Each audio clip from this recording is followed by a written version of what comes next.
জঙ্গলের পাশ দিয়ে যাচ্ছিল একটি ট্রেন। ট্রেন থেকে দুটো ডিম পড়ে গেল সেই জঙ্গলে। ঠিক সেই গাছে থাকা একটি তুতা তা লক্ষ্য করলো।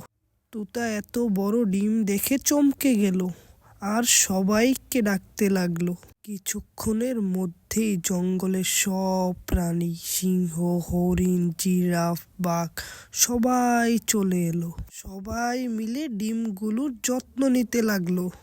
কয়েকদিন পর হালকা ফাটলের শব্দ হলো।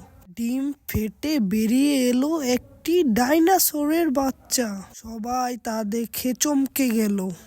জঙ্গলের সব প্রাণীরা উৎসাহতে মেতে উঠল আর সেই বাচ্চা ডাইনোসরদের খেয়াল রাখতে শুরু করলো, খাবার খাওয়ালো।